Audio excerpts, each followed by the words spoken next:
தமிழர் பார்வை ஒரு சிறு இடைவெளிக்கு பிறகு தொடர்கிறது. உங்கள் மீது இப்போ சமீபத்தில் போடப்பட்ட வழக்குகள் உங்களுக்கு இந்திய இறையாண்மை மீது நம்பிக்கை இல்லையா, அல்லது எது இறையாண்மைன்னு புரியாம உங்களுக்கு கைது செய்தார்கள்?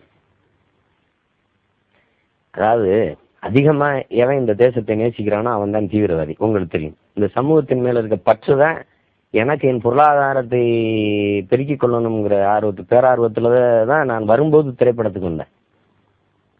அதையெல்லாம் தூரம் தள்ளிட்டு நடிச்சா கூட ஒரு படத்துக்கு 5 லட்சம் 6 லட்சம் சம்பளம் கொடுக்க காத்திருக்கிறாங்க. இயக்குனா 30-40 லட்சம் சம்பளம் கொடுக்கறதுக்கு எனக்கு இருக்கிறாங்க.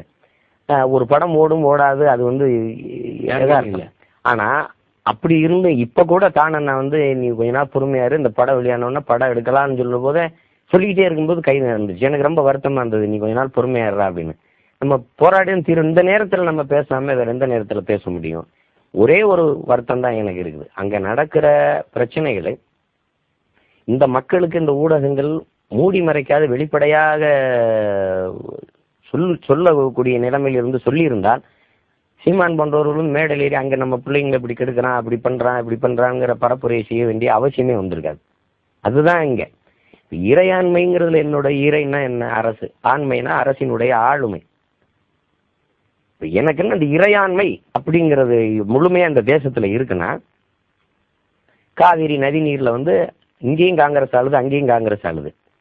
அந்த மாநிலத்தை கொடுத்து தமிழனுக்கு அங்க தமிழ்நாட்டுக்கு உரிமையை கொடுப்பா அப்படின்னு பெற்றுத்தர முடியல.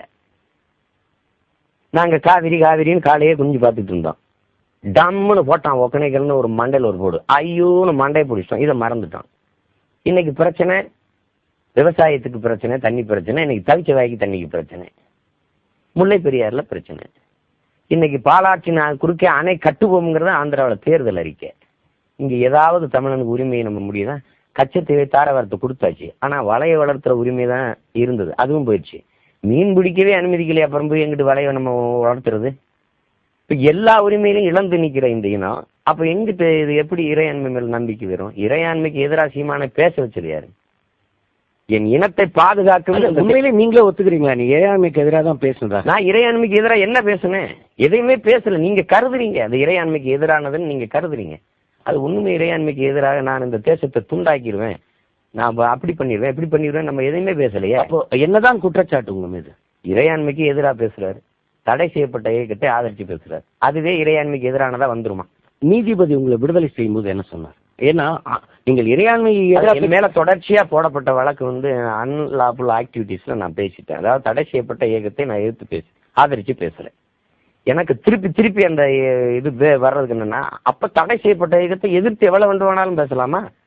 ஆதரிச்சு அறவே பேசக்கூடாதா? அப்ப இது பேச்சு சுதந்திரம் அற்ற ஒரு பறிக்கப்பட்ட ஒரு சர்வாதிகார நாடா இருக்குது. இது ஜனநாயக நாடு இல்லையே. நீங்க இதை பத்தி பேசவே கூடாதுன்னு எப்படி சொல்றது? அமெரிக்காவில் தடை இருக்குது, ஆனா அவன் தலைவர் பிரபாகரன் படத்தையும் தேசிய கொடி புலி பாயிர தமிழ்ல தேசிய கொடி எடுத்துக்கிட்டு முழக்கங்களோடு போய் வெள்ளை மாளிகைக்கு முன்பிருந்தே போராடுறதுக்கு அனுமதி இருக்குது. இங்கிலாந்துல தடை இருக்குது. பாராளுமன்றத்தையும் முற்றுகையிட்டு நம்ம மக்கள் இன்னைக்கு போராடிக்கிட்டு இருக்காங்க, அதுக்கு அனுமதி இருக்குது. அது அப்ப கருத்து சுதந்திரம் இருக்கு. அமெரிக்காவில் நான் போய் பேசினேன். பேசும்போது நீங்க என்ன வேணாலும் பேசலாம், கருத்து சுதந்திரம் இருக்குன்னு தான் சொன்னாங்க. அப்ப ஈழ விடுதலை குறித்து நான் போராட்டம் குறித்தும் பேசத்தான் செஞ்சேன் நான். அப்ப இங்க பேசவே கூடாதுங்கிற இது வரும்போது அப்ப இது என்ன, அது ஒரு சர்வாதிகாரமா இருக்குது. உரிமை, இந்த பேச்சுரிமையை மறுக்கப்பட்டது. இப்ப பிரபாகரன் பேசும்போது அந்த பேச்சை அப்படியே எடுத்து எல்லா பத்திரிகையிலையும் நீங்க போடுறீங்க. பிரபாகரன் படத்தை எல்லா பத்திரிகையிலும் போடுறீங்க நீங்க.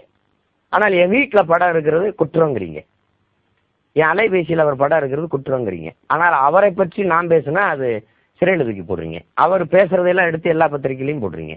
அப்ப எழுத்து சுதந்திரம் இருக்கிற அளவுக்கு பேச்சு சுதந்திரம் இல்லையே இந்த தேசத்துல. சரி, இப்ப நீங்க விடுதலை அடைந்த நீதிபதிகள் அவர் அதான் என்ன சொல்றாருன்னா, இந்த தடை செய்யப்பட்ட இயக்கத்தை ஆதரிச்சு பேசுறது குற்றம் ஆகாது, என் மேல அந்த வழக்கை பதிவு செய்தே தவறு அப்படின்னு சொல்லிதான் என்னை விடுதலை செஞ்சிருக்கிறாங்க. நீங்க ஊர்ல இருந்து திரைப்படத்துறையில பிரபலமாகணும், புயலோடும் புகழோடும் பணத்தோடையும் இருக்கணும்னு வந்தீங்க. ஓரளவுக்கு அந்த வசதி வாய்ப்புகளும் உங்களுக்கு ஆரம்ப கட்டத்தோட ஒரு வசதியான சூழல்ல வாழ்ந்துகிட்டு இருக்கும்போது திடீர்னு சிறைக்கு போகும்போது அந்த அனுபவம் எப்படி இருந்தது? ஒன்றும் இல்லை, நம்ம கிராமத்துல சும்மா கட்டுத்தொழில் கை வச்சுட்டு படுத்து கிடந்தோம், திண்ணையில ஒட்டு தண்ணியில அதுல இதுலையும். இது ஒன்றும் சிறையில இருக்கிறோன்னு இல்லை, நம்ம விரும்பி ஏத்துக்கிட்டதுதான்.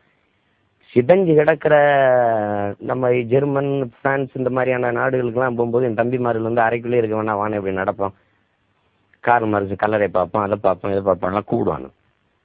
இந்த பெரிய கட்டடங்கள்லாம் ரொம்ப அழகா இருக்கு. நான் என்னன்னா, நான் நீ வந்து செல்லடிச்சு இடிஞ்சு கிடக்கிற வீடுகளையும், நம்ம உறவுகளின் வீடுகளையும், பள்ளம் பள்ளமா குண்டு விழுந்து பதிஞ்சு கிடந்த அந்த பூமியும், கதவுகளும் ஜன்னல்களும் தோட்டாக்கள் நுழைஞ்சு நுழைஞ்சு சல்லடையா தொலைச்சி வச்சிருக்கிறதையும் பார்த்துட்டு அவன் அந்த சோத்தை வருடி நின்று அழுது கலங்கி வந்தவன் நான்.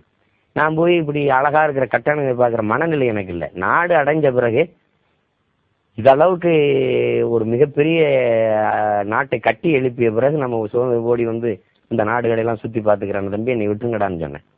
அப்போ அந்த மனநிலை தான் அங்கே இருக்கிற நம்ம மக்களின் கஷ்டம். எனக்காவது ஒரு சிறைங்கிறதுக்கு மேலே ஒரு கூரையாவது இருந்தது. அங்கே வந்து கூரைங்கிற ஒன்றே இல்லை, அந்த வெட்ட வெளி வானம் தான் கூரை. நீங்கள் எல்லாரும் நம்ம மக்களை நீங்கள் பார்க்குறீங்க, ஒண்டி நிற்கிறதுக்கு மரங்கள் கூட கருகி போய் தான் கிடக்குது. நீங்கள் மருத்துவமனைங்கிற ஒன்றில் மருத்துவமனையில் மருத்துவம் எடுத்துக்கிட்டு இருக்கும்போது கொண்டு என்ன சும்மா ஒரு துணியை கட்டி கீழே 2 கம்பை ஊண்டி 4 துணியை கட்டி அதுக்குள்ளே தான் சிகிச்சை எடுத்துக்கணும். அதுதான் அங்கே மருத்துவமனை. அது மேலே குண்டை போட்டால் அப்புறம் என்ன அர்த்தம்? இதில் வந்து சொல்கிறது வந்து தமிழ் திரையுலக இளைஞரை நீங்கள் எதுக்கு விடுதலை புலிகளுக்கு ஈழ விடுதலைக்கு ஆதரவாக நீங்கள் போராடுறீங்க, அங்கே வந்து திரைப்படத்தை ஓட விடுறதில்லை அப்படின்னு. திரையரங்கு இருந்தால் தானடா திரைப்படம் ஓடும். இதெல்லாம் ஒரு பைத்தியக்காரத்தனமான ஒரு சிந்தனை இல்லையா? எதுவுமே இல்லை, வீடு இல்லை, வாசல் இல்லை, மருத்துவமனை இல்லை, ஒன்றுமே இல்லை, எல்லாத்தையும் தரமட்டமாக அழித்த பிறகு திரையரங்கு மட்டும் விட்டு வச்சுட்டு போகிறாங்களா என்ன படம் பார்க்கணும்? ஆனால் திரைப்படத்துறையில் எப்பவுமே பார்த்தீங்கன்னா அவருடைய இலகிய மனசு காரணமாக எப்பவுமே ஆளுகிற பக்கம் சாய்கிற ஒரு மனப்பக்குவம்னு எல்லாருக்கும் இருக்கும். அந்த மாதிரி ஒரு சூழல்ல நீங்க இப்படி ஒரு புரட்சிகரமாகவும் ஒரு இன விடுதலைக்காக போராடும் போது உங்கள் பின்னாடி எவ்வளவு நாட்களுக்கு இந்த திரைப்படத்துறை நிற்கும்னு நினைக்கிறீங்க நீங்க? இல்லை, இப்போ நான் வந்து ராமேஸ்வரத்தில் பேசுனது தான் வந்து திரையுலகத்தினருடைய பேரணியில் பேசுனது. மீதி எல்லாம் நானா போய் கலந்துக்கிட்டு பொது மேடைகளில் பேசுனது தான். அப்போ அங்கே வந்து இவங்க கூட வரணும் வரக்கூடாது அப்படிங்கிறதுலாம் என் நோக்கம் இல்லை. வருவாங்க அப்படிங்கிறதுலாம் இல்லை. உணர்வு இருக்கிறவர்கள் கடைசி வரைக்கும் உணர்வோடு இருப்பாங்க, அவங்க எங்க கூட வருவாங்க. சிலருக்கு எல்லாம் உணர்வு இருந்தும் சிலருக்கு சின்ன அச்சம் இருக்கும், கொஞ்சம் பாதுகாப்பாக இருக்கணும், இது எதுக்கு பிரச்சனை அப்படின்னு. இப்போ நான் கைது செய்யப்பட்டவனால மாயாண்டி குடும்பத்தாருக்கு பாதிப்பு. படப்பிடிப்பில் கைதாகிட்டேன், 35 நாள் அங்கே இருக்க வேண்டியதாகிடுச்சு. 35 நாள் படப்பிடிப்பு தாமதமாகுது. திருப்பி குரல் பதிவு கொடுக்க முடியாமல் நான் கைதாகிட்டேன். அதனால ஒரு 70 நாட்களுக்கு மேலாக அந்த தம்பி காத்திருந்த வேண்டியது. அவர் நம்ம மேலே பற்றும் ரொம்ப பிரியம் இருக்கிற ஒரு தம்பியாக இருந்தனால அவர் அந்த பொருளாதார நட்டத்தை தாங்கிக்கிட்டு காத்திருந்தார். மற்ற எல்லாரும் அப்படி இருக்கணுங்கிறது இல்லை. அது மாதிரி பெரிய முதலீடுகளை செய்கிற ஒரு துறையாக இருக்கிறதுனால இவங்கெல்லாம் பாதுகாப்பாக இருக்கணும். பெரும்பாலானோர் எதுக்கு நமக்கு பிரச்சனை, நம்ம பாட்டுக்கு இருப்போம் அப்படிங்கிற உணர்வு நிலையில் இருக்கிறதுனால சிலர் ஒதுங்கி இருக்கலாம் ஒழிய அதுக்காக தமிழ் இன உணர்வே அவங்களுக்கு இல்லைன்னு நம்ம கருதிட வேண்டியதில்லை. இப்போ யார் வருவாங்க வரமாட்டாங்கன்னு எதிர்பார்த்து எந்த ஒரு போராட்டத்தையும் ஒரு காரியத்தையும் நம்ம செய்ய முடியாது. நமக்கு சரின்னு படுது, அதை நம்ம செஞ்சு தான் தீரணும். அந்த நோக்கத்தில் தான் நான் செய்கிறேன். இது வந்து இவங்களுக்கு எதிராக மாறிடும், இவங்களுக்கு ஆதரவாக மாறிடும், அதெல்லாம் நம்ம சிந்திச்சு பார்த்துட்டு இருக்க முடியாது இந்த நேரத்தில். தமிழர் பார்வை ஒரு சிறு இடைவெளிக்கு பிறகு தொடரும்.